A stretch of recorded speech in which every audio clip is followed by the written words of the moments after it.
Bonjour tout le monde et bienvenue au Sport Prépa TP. Aujourd'hui, nous allons voir les inductances. Cette vidéo sera divisée en deux parties. À la fin de la première partie, vous serez capable de donner la définition d'une inductance, déterminer son impédance, modéliser un circuit inductif RL. À la fin de la deuxième partie, vous serez capable de identifier les différents types d'inductance et enfin étudier quelques applications réelles à base d'inductance. C'est quoi une inductance? On appelle inductance tout composant électrique destiné par sa construction à avoir le phénomène d'induction électromagnétique. Ces dipôles sont généralement des bobines ou souvent appelées self. Une bobine au self est caractérisée par son inductance propre exprimée en Henry, son courant maximal et max à ne pas dépasser exprimé en ampères. Attention, en électronique, la plupart des inductances sont en micro-henry ou milli-henry. Exemple, inductance de 100 microhenry, 1 ampère. Quel est le symbole d'une inductance? Une inductance se présente en général comme un dipôle non polarisé. Voici un exemple de symbole. Le premier symbole représente une inductance sans noyau. Le deuxième symbole, c'est une inductance à noyau de fer. Troisième symbole, c'est une inductance à noyau en ferrite. Et le quatrième symbole, c'est une inductance variable. C'est quoi une impédance? L'impédance mesure, comme vous savez, l'opposition d'un dipôle au passage d'un courant électrique alternatif sinusoïdal. C'est le rapport entre la tension U et le courant I, noté en général Z. La définition de l'impédance est une généralisation de la loi d'Ohm au courant alternatif. On passe de R égale U sur I, on continue, à Z égale U toujours sur I, mais avec U et I se forme sinusoïdale. Quelle est alors l'impédance d'une inductance? L'impédance complexe Z d'une inductance est GL oméga, avec L oméga comme module et P sur 2 comme argument. Notez bien, on préfère toujours utiliser la notation complexe pour faciliter les calculs. Voyons maintenant la démonstration. Par définition, ZL égale UL, la tension au bord de la bobine, sur le courant IL. Or, comme vous savez, on peut associer facilement à une grandeur sinusoïdale telle que le courant un nombre complexe.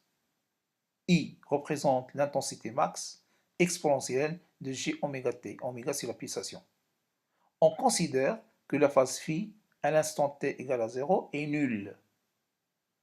Les lois élémentaires de l'électricité donnent la tension au bord de la bobine IL égale à L dérivée de I par rapport à D de T.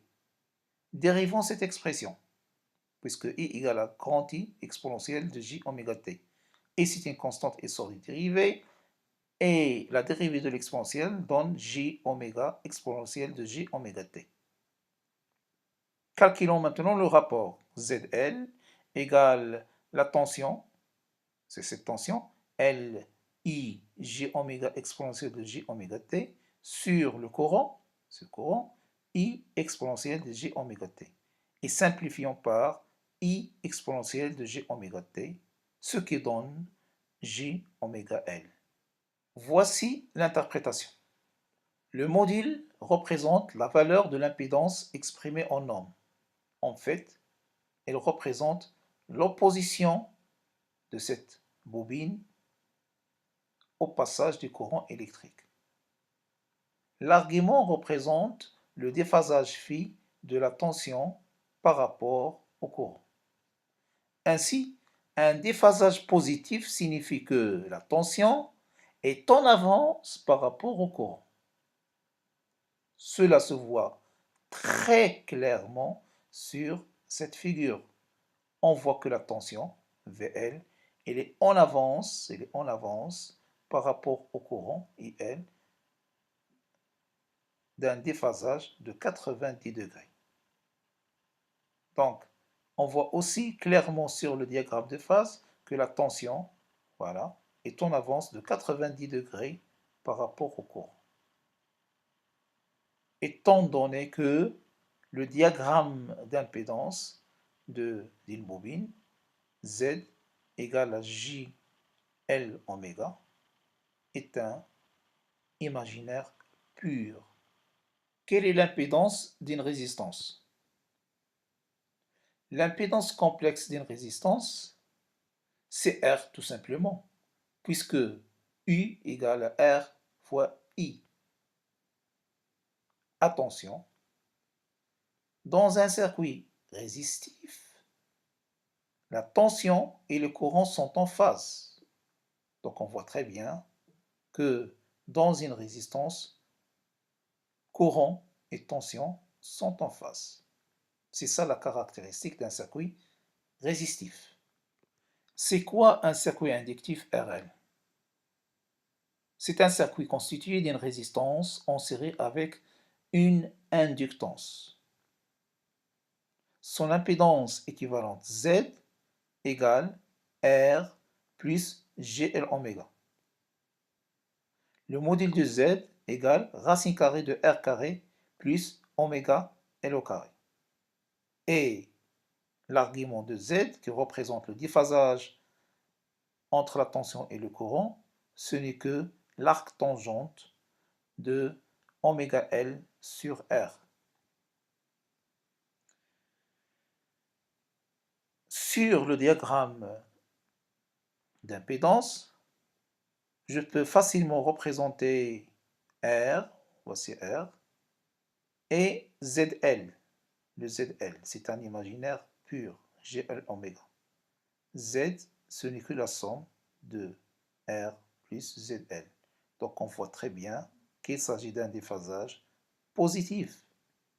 Et un déphasage positif, c'est la caractéristique principale d'un circuit inductif RL. Aussi, un déphasage positif veut dire que la tension V aux bornes de Z est en avance par rapport au courant. Donc le courant ici il est en retard, donc la tension il est en avance d'un déphasage phi. Donc cela se voit très bien sur le diagramme des phases. On voit très bien que la tension V, la voici, elle est en avance par rapport au courant I. Voilà, d'un déphasage phi. Je répète, c'est la caractéristique principale d'un circuit inductif. Donc dans un circuit inductif, le déphasage il est positif, la voici, et un déphasage positif veut dire que la tension V est en avance par rapport au courant I. Donc on voit que la tension elle est en avance. La tension elle est déjà démarrée, mais le courant n'a démarré qu'après le déphasage phi. On voit aussi dans cette figure que le courant I est en phase avec la tension VR, ce qui est tout à fait normal. Dans une résistance, tension et courant sont en phase. Par contre, dans une bobine, tension et courant sont déphasés de π sur 2. On le voit ici. C'est la tension VL, voilà, et le courant I. Et on voit que la tension VL est déphasée de π sur 2 par rapport au courant dans la bobine. Et phi représente le déphasage entre I et la tension aux bornes de R plus ZL, ça veut dire aux bornes de Z. Dans la deuxième partie de cette vidéo, nous allons voir quels sont les types d'inductance et quelles sont les applications de ces inductances. En particulier, nous allons voir quelques exemples. L'application des inductances dans vos smartphones, dans les voitures classiques et les voitures électriques, et aussi dans les alimentations. Cette vidéo touche à sa fin. Merci de votre attention.